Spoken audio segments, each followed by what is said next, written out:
নমস্কার বন্ধুরা, তনুশ্রী রান্নাঘরে আপনাদের সবাইকে স্বাগত। আজকে আমি চলে এসেছি অন্য একটা রান্না নিয়ে। আজকে আমি তৈরি করব কাবলি ছোলার ঘুগনি। চলুন দেখে নিই কিভাবে তৈরি করি এই কাবলি ছোলার ঘুগনি।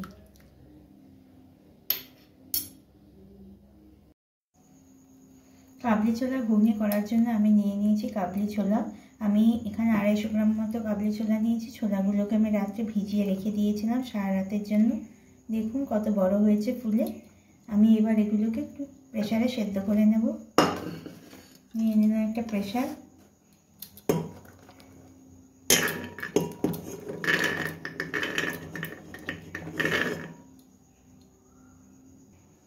আমি প্রেসারের মধ্যে ছোলাগুলো দিয়ে দিয়েছি। দিয়ে দিচ্ছি পরিমাণ মতো জল, আর দেব অল্প একটু নুন। অল্প একটু নুন দিচ্ছি।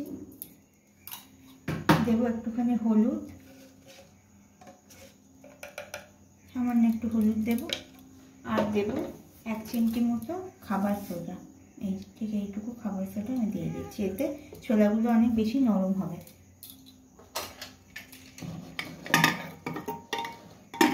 যেহেতু খাবার সোডা দিয়েছি সেহেতু বেশি সিটি দিতে হবে না, মোটামুটি 5টা থেকে 6টা সিটি দিলেই হবে। আমি এটা গ্যাসে বসিয়ে সিটি দিয়ে নিচ্ছি। ছোলাটা সেদ্ধ হতে হতে আমি দেখে নিই কী কী উপকরণ আর লাগছে। নিয়েছি আলু। এখানে আমি আলুগুলোকে ছোট করে কেটে রেখেছি, এটা ধুয়ে রাখা আছে। ফোড়নের জন্য নিয়েছি 1 টিস্পুন গোটা জিরে, শুকনো লঙ্কা একটা তেজপাতা, কিছু কাঁচা লঙ্কা আছে। নিয়েছি আদা। আমি এখানে 1.5 ইঞ্চি আদা কুড়ে রেখেছি, আর 8টা মতো রসুনও কুড়ে রেখেছি। নিয়েছি 3টে বড় সাইজের পেঁয়াজ, পেঁয়াজগুলোকে কুচি করে রেখেছি। আছে জিরে গুঁড়ো, ধনে গুঁড়ো। এখানে আমি 2 টিস্পুন জিরে গুঁড়ো নিয়েছি, আর 1/2 টিস্পুন ধনে গুঁড়ো নিয়েছি। নিয়েছি স্বাদ মতো নুন, চিনি, হলুদ, আর একটা বড় সাইজের টমেটোকে আমি পেস্ট করে রেখেছি। আর নিয়েছি সানরাইজের চানা মশলা। এখানে আমি 2 টিস্পুন মতো চানা মশলা নিয়েছি। দেখুন আমার মটরগুলো সেদ্ধ হয়ে গেছে, আমি তুলে দেখাচ্ছি।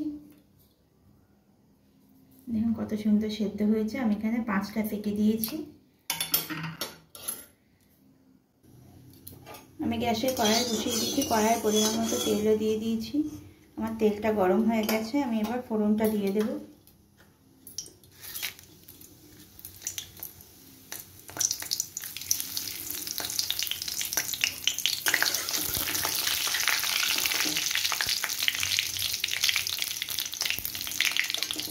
ফোড়নটা আমার ভাজা হয়ে গেছে। আমি এর মধ্যে আলুগুলো ছেড়ে দিচ্ছি।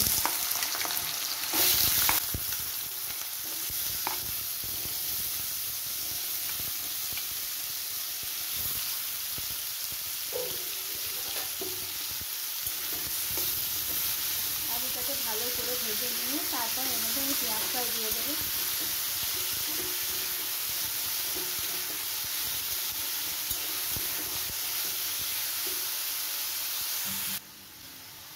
আলুটা আমার ভাজা হয়ে গেছে। দেখুন কত সুন্দর ভাজা হয়েছে আলুটা। এবার আমি এর মধ্যে পেঁয়াজটা দিয়ে দিচ্ছি।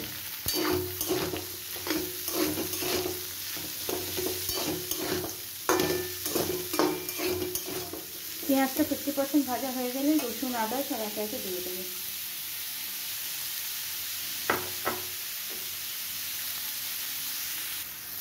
পেঁয়াজটা আমার ভাজা ভাজা হয়ে গেছে। এবার আমি এর মধ্যে রসুনটা দিয়ে দিচ্ছি। রসুনটা দিয়ে 1-2 মিনিট ভাজার পর আমি আদাটা দিয়ে দেবো।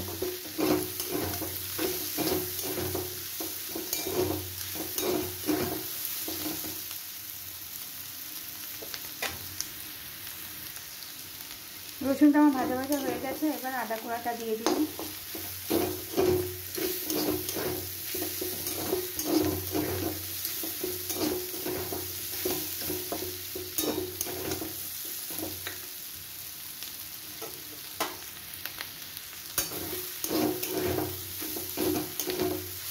দিয়ে দিচ্ছি জিরে গুঁড়ো, ধনে গুঁড়ো, নুন, হলুদ,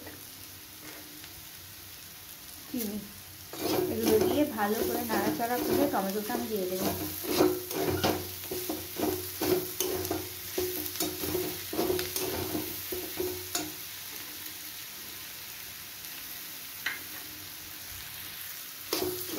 আমি এর মধ্যে টমেটো পেস্টটা দিয়ে দিলাম।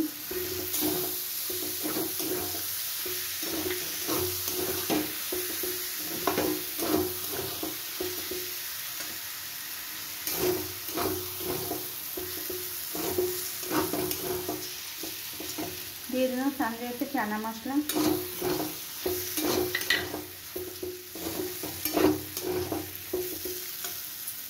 একটা কাঁচা লঙ্কা ফাটিয়ে দিয়ে দিলাম।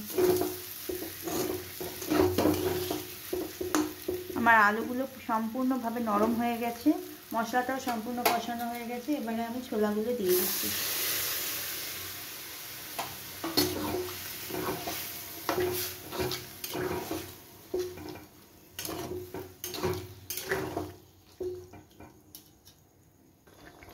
দিয়ে দিচ্ছি পরিমাণ মতো জল।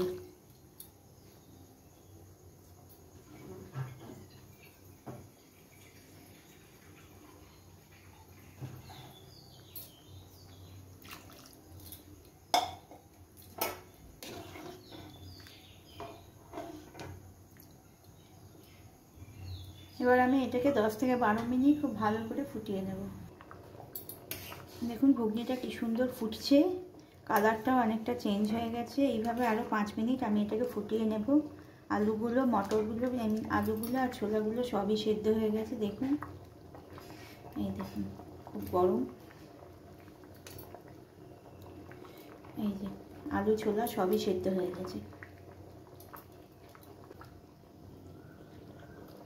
দেখুন আমার কাবলি ছোলার ঘুগনি একেবারেই শেষের পথে। আমি গ্যাসের ফ্লেম অফ করে দেব, কিন্তু তার আগে এর মধ্যে আমি একটুখানি গরম মশলা গুঁড়ো দিয়ে দিচ্ছি। আমি হাফ টিস্পুন মতো গরম মশলা গুঁড়ো দিয়ে দিলাম এর মধ্যে। এবার আমি গ্যাসের ফ্লেমটা অফ করে দিচ্ছি।